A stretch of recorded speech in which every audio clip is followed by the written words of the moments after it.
Everyone. Thank you. At least someone heard me. So I'm going to be walking around a little bit on the stage, but this evening what I'm going to be talking about is putting the me in medicine.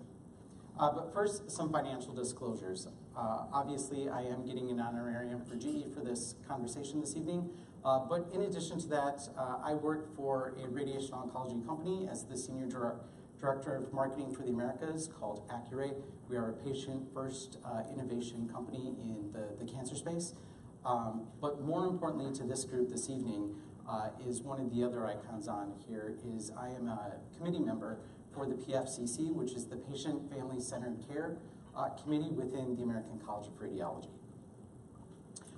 So by a show of hands, how many people in the audience are physicians? All right, keep your hands up. How many of you have a smartphone with you this evening? All right. And then for everyone else, I want to extend the same question. How many people in the audience have a smartphone with them this evening? All right, keep your hands up. Of you that have a smartphone, how many of you are on a social network, whether it's Facebook, Twitter, LinkedIn, Snapchat? All right. You can go ahead and put your hands down. So the reason why I ask that is because it's very interesting to sort of understand why we do that. And fundamentally, that is the single question that I think all of us need to remind ourselves on an occasional basis, is why we do the work that we do. And this is so important that in 2009, Simon Sinek did one of the most viral TED Talks ever. And it was about the topic of why and the golden circle. And what Simon was interested in is he wanted to understand what made truly great leaders great versus sort of everyone else. And as he started to do his research, what he realized is that there were sort of three different tiers. The first tier is that every organization and leader can actually talk about their what. It's the products or services that they create. So in the world of imaging, the product or service that we create is the definitive diagnosis or a radiology report. As he went ahead and did his research, he sort of understood that there's the second tier, which is the how, the differential value prop. So maybe in our world, it's about having ABUS and being able to actually identify those patients that have dense breast tissue. But more importantly, the really great companies like an Apple or a Google or an Amazon, or the amazing leaders such as Oprah Winfrey, Martin Luther King, or Steve Jobs, they led with their why. And so if you think about it, a lot of times when you ask people, why do you do the work that you do, sometimes you'll get the answer, well, it's to make money, or it's the financial aspect. But that's actually the result. The why is the fundamental belief, purpose, and reason that an organization or a leader exists. So I think for us this evening, we have to ask ourselves, why do we do the work that we do? So I went ahead and I asked 6 of my friends who happen to be breast radiologists why they do the work that they do. So whether it's Dr. Geraldine McGinty, who's about to be the president of the American College of Radiology, to Dr. Patel, to Dr. Ciani, or even Dr. Beavers, their stories are really interesting. But most importantly is the takeaway. The reason why they do the work that they do in breast imaging is because they want to have a profound impact on the lives of patients.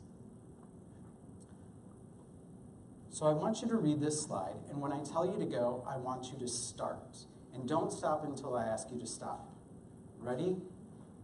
Go. Stop. So that took about 6 seconds. And the reason why I do that is because if you notice, everyone read the slide and started to clap. But I didn't see anyone in the front stand up here and motion to the people in the back. But somehow you figured out how to get in unison. Why is that? The fundamental reason why that is because we're humans and we want to connect. We want to know that we're not alone and there's other people out there that are willing to see us, hear us, and understand who we are. We want a connection. And this connection is so important that it has actually transformed our economy. to something called the connection economy. So my mentor, Seth Godin, has actually defined this.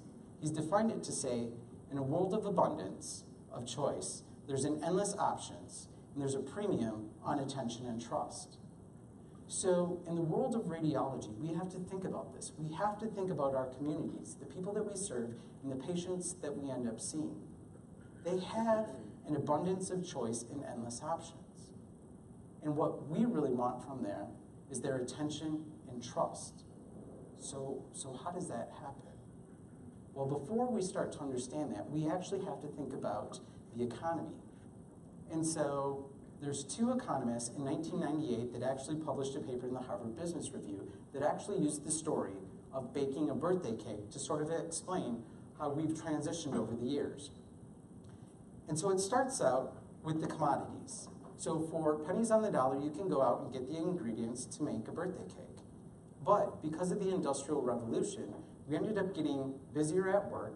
We had productivity metrics, or maybe in our world, it's RVUs, and we needed to figure out a way to get more time at home to bake that birthday cake. So we transitioned into goods.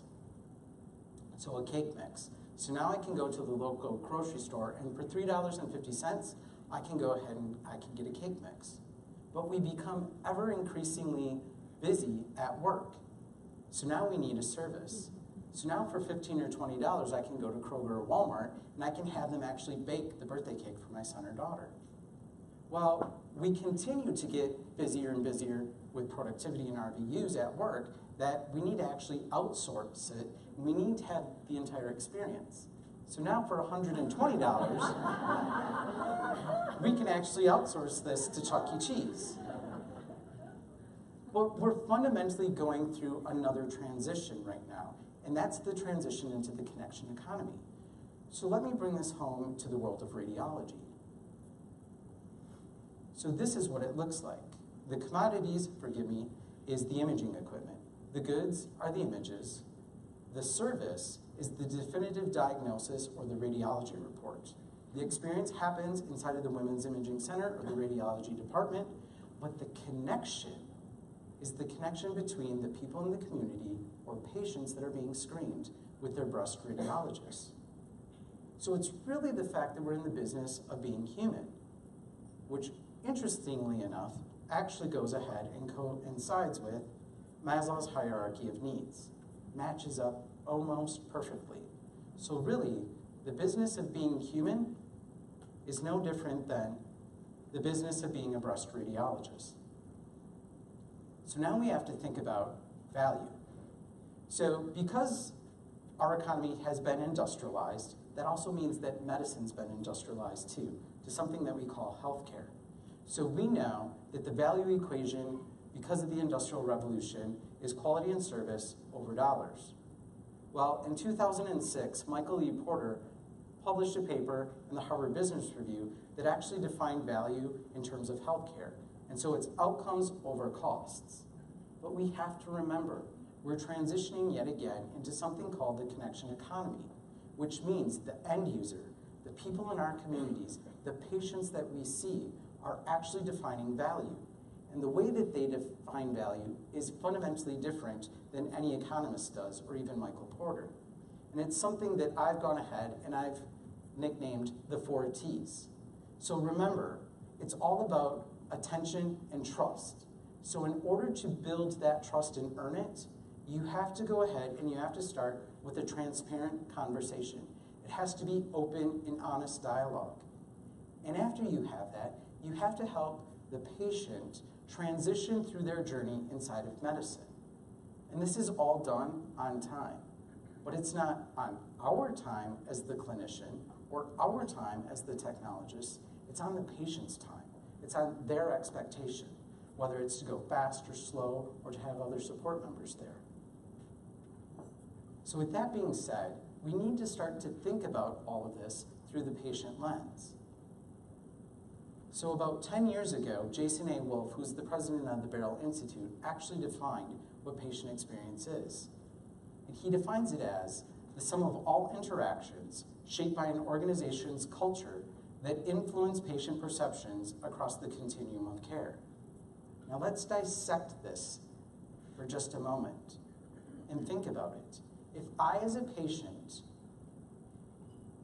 my viewpoint is shaped by all of the interactions, and that is my perception across the continuum of care, then what happens inside of radiology? Because your words build my world as a patient and determine my journey inside of medicine.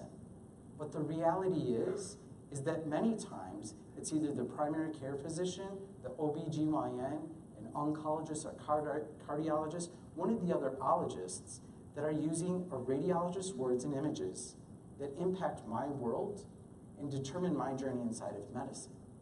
So we need to start to make time and design time to take that back so that we can demonstrate our value to patients. Because I, as a patient, when I start to think about what I need inside of medicine, I start here. And I start to get search results. And then after that, I pick up my smartphone and I call my friends, my families, my colleagues. Maybe I look on social media. And the reality is that if I look up clinical guidelines or pathways, there's not necessarily always agreement, whether it's the American College of Radiology, it's the American Cancer Society, or even the National Cancer Institute. So I, as a patient, do I stop? Do I go? Do I go left? I have no idea what to do. And then you introduce this topic of dense breasts. Well, I know some facts that I can look up that, if you're 40 and older, that 50% probably have this. But then there's these categories, like what do those words mean and how do they apply to me? And do I need additional technology? Do I need ABUS? I'm not really sure. So it just leaves me to wonder. And the reality is again, who's using the words that are going to build my world and determine my journey? Because we know if it's a primary care physician or an OBGYN, that they're probably going to only talk to me about the benefits of screening because they're afraid of litigation. And let's be real, we still live in a world of fee-for-service. And on top of that, there's not necessarily physician agreement. But yet, I as a patient, I want to be engaged and I want to own my journey. But the reality is that there's still a lot of misunderstanding. Women are still surprised when they're notified of having dense breast tissue. And those that are notified many times think that they're at an increased risk of breast cancer. But most importantly is that women that don't have dense breast tissue still think that they're at a higher risk for cancer. So how do we fix this? How do we redesign things so that we've got more time to take our words that impact my world as a patient and help my journey inside of medicine? Well, the first thing is that we have to follow the lead of my friend Larry Goya. He's got an acronym, ABCD. Always be connecting the dots. And you know what? Breast radiologists in the world of radiology does that better than almost any other physician in there. So that's a plus for us. And then the other thing is we have to start to think about how do we transform healthcare back into medicine. And so there's a couple of rules that I've come up with this. So just like one of my favorite movies, Fight Club, the first two rules are healthcare begins and ends with the patient. And medicine is all about a physician and a team that's centered around me as a patient. Because at the end of the day, we can only focus on one patient at a time at the end of one. So please, if I as a patient give you my time and attention, and you come into the room, turn off all rings, dings, pings, and other things. Because I urge and encourage radiologists to step out of the dark and into the light, to own your words that impact my world and determine my journey inside of healthcare. And remember that technology enables deeper, meaningful connections. It should remove all complexity. If you're adding technology and it makes things more complex, stop and ask yourself why. Because the value equation to my ideal patient experience is about the 4 T's. If you want my trust, you have to go ahead and have a transparent conversation. You need to help me manage my transitions in the journey of medicine, and you have to do it based on my time and expectations. But yet I often hear from radiologists, no one wants to hear from me. But yet my friend Renee, who's in residency, actually asked, 6,000 Instagram followers, would they actually like to talk to a radiologist? She had a 20% response rate, and 93% said, why yes, I do. And we have to realize that there's tools out there to help us communicate back to patients, whether it's the ACR toolkit that has templates and there's special wording around here in dense breast tissue. But then we also have to take those templates and we have to customize it. Maybe it's about putting the radiologist picture on the report. Maybe it's putting a key image there. Maybe it's actually including your cell phone number.